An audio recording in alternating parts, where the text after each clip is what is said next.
Good day to you. Please introduce yourself. Good day, sir. I am Rhea May Flores Bulan, 33 years old, happily married, have two sons aged 9 and 10.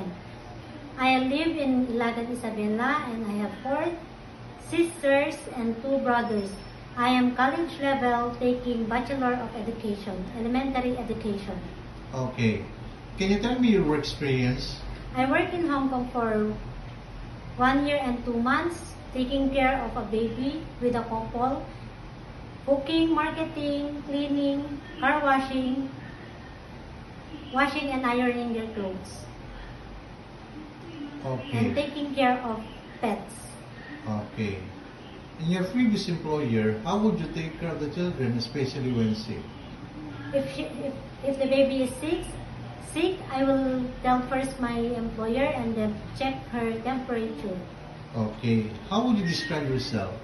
I am honest, hardworking, reliable, and can work without supervision. Okay. Do you have any tattoo? No, sir.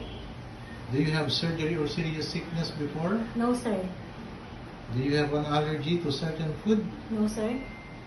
Do you smoke and drink alcohol? No, sir. Why do you want to work abroad?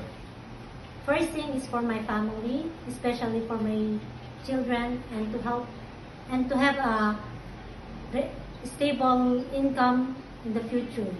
Okay. If you get hired, who will take care of your children? My husband and my family, sir. If you're homesick, what would you do? I will focus on work and listen to music.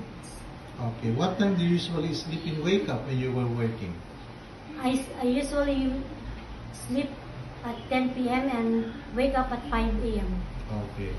Are you the one who do the cooking and marketing at home? Yes, sir. Sometimes kids are super active and they tend to be out of control. How would you control your temper? I will be more patient and calm to handle them. Okay. Do you accept no day off but to be paid instead by your employer? Yes, sir. When you visited the parents, relatives, and friends of your employer, will you help them do the housework there? Yes, sir. Can you promise not to lend money in Hong Kong? Yes, sir. Are you scared of dogs and cats? No, sir. Are you willing to share a room with kids? Yes, sir. Do you promise not to use cell phone during working hours? Yes, sir. Do you promise to finish your contract? Yes, sir. And I'm willing to extend if it's needed. Can you cook Chinese food? A bit, but I'm willing to learn more. Can you sing a nursery song? Yes, sir. Hello, hello. Can you clap your hands? Hello, hello.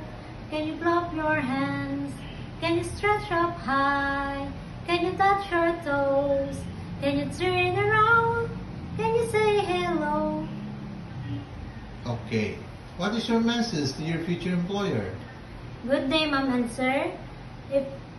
If you will hire me, I will promise to do my duty and responsibilities with love and dedication, and I promise to treat your family as my own. And I'm looking forward to work with you as soon as possible.